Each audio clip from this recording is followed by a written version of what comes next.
is an interesting place. I mean, it's very interesting for me because I grew up in Africa, but I grew up going to British schools, British post-colonial schools. I was fascinated. Like Ghana, did you get educated in Ghana? British schools, right? Oh, what kind of schools? Oh, government schools. Okay. So I don't know what your curriculum was, but our curriculum was very strange because we were in Africa, but we were learning English, French, and Latin. We were not learning any African languages. Latin's a dead language. There's no one walking around talking Latin. My school thought there was more chance I'm going to run into the ghost of Julius Caesar than another African. And in history, what did we learn? Oh, we learned about Henry VIII and William the Conqueror. We did not learn any African history, even though we were in Africa. And then I moved to the UK, and I heard all these people saying, why do all these immigrants come here? And I was like, well, you spent decades teaching me.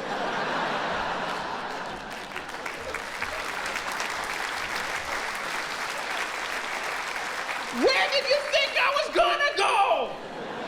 Should have taught me Japanese or something. But as much as I talk about all these people who saying, oh, these immigrants coming here, I actually think it's not a lot of people. It's not a lot of people. I mean, they're always in the press, but it's a minority. Like, you know, I was mentioned Trump. Do you think like a Trump figure could win in the UK? No, I don't think so. Because look, there are some nutters. There's definitely some nutters in the UK. But I've lived in 9 different countries, and by and large, the UK is the most accepting place I've ever lived. It is. Because most of you could not give a fuck.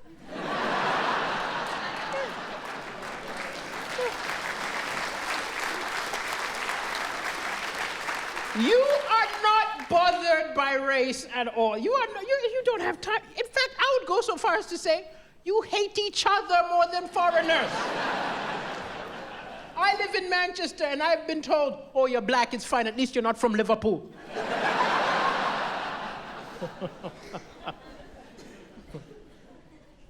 And the other thing which is lovely is, I mean, if you ever need proof that the UK has come a long way, look at the fact that the British National Party fell apart.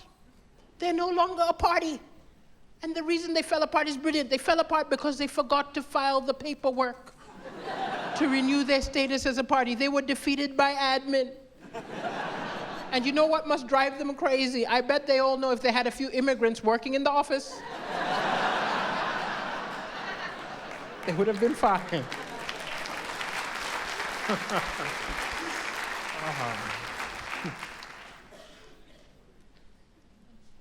The good thing also in the UK is you can talk about everything. You can do jokes about the government. I can do Theresa May jokes, no problem.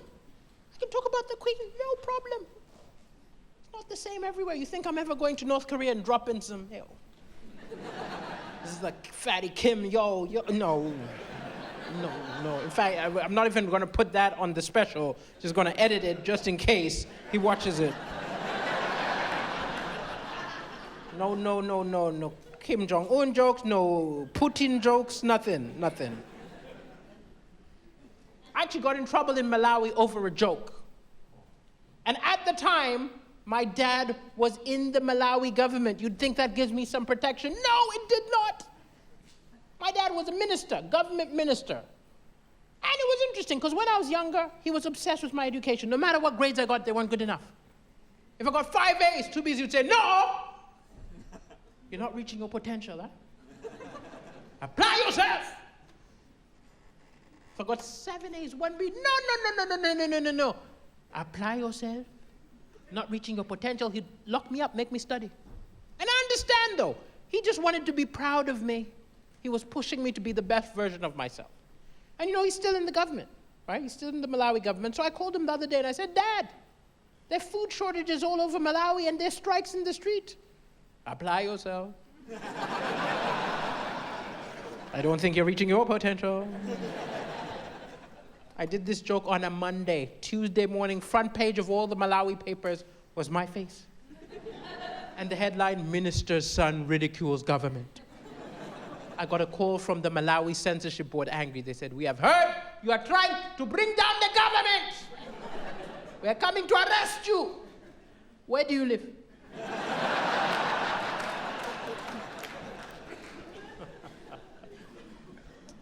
And so I'm happier in the UK. I mean, I love being in the UK. It's a very accepting place. It's also like you're educated about other countries. Like, you know Africa is a real place. You say, you know why I say this? Because I visited America to do some gigs. Now, do we have any actual Americans in the room? Hello? Hello, Americans? We need an apology from you for Trump? No, I'm kidding. No. But what I'm saying is, what I'm about to say does not apply to you because you are clearly Americans who have traveled. But what I noticed is there are some Americans who have stayed in America and know nothing about any other country other than America. And when they found out I'm from Africa, they'll be like, "Oh, dog, you from Africa? Are there cars in Africa?" I just went with it. I said, "No, you're at the elephant." We put the bag in the trunk. We say, "Go, Dumbo." And people always think I'm talking about white Americans. No, the weirdest questions I got was from black Americans. Because to them, Africa's the motherland.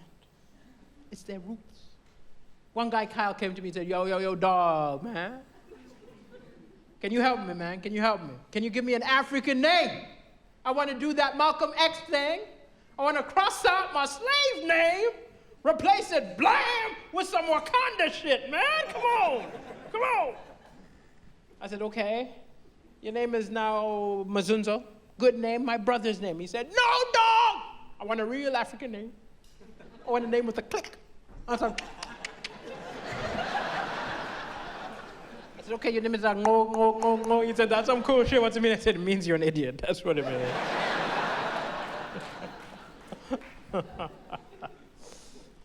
I'm not saying that they're not cultural differences. Of course they're cultural differences. Of course there are lots of things which are different about us. We've got, I don't know, like I was talking about the churches. Religion is very different in Africa. Right? It's very different, very serious. But I still make fun of it.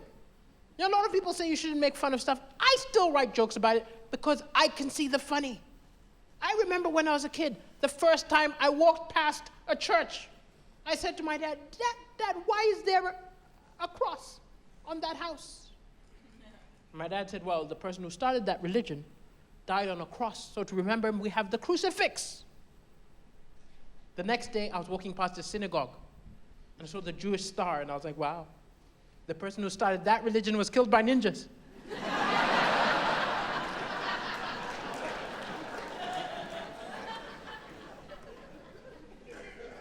And you know how we make holy water? Priest gets regular water, blesses it, it becomes holy. If I was a priest, I would bless everything. I'll go to McDonald's, order a burger. Holy cow.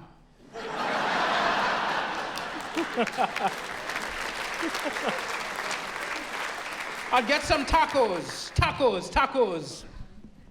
Holy guacamole.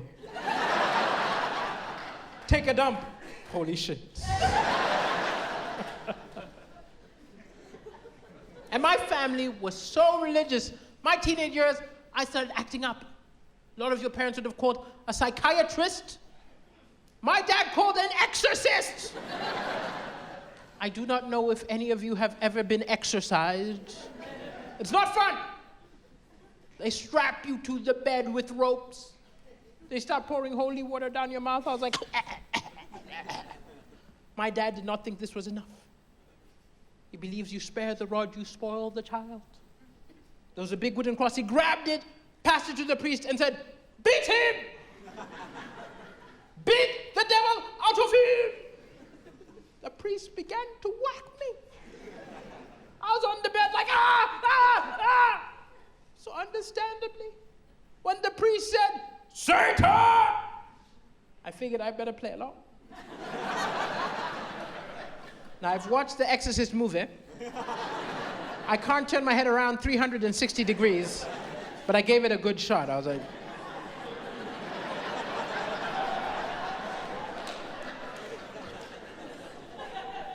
And he said, Lucifer! I put on my best Satan voice. I was like, yeah?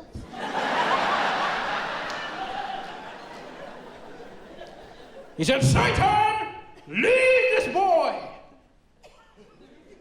I'm leaving.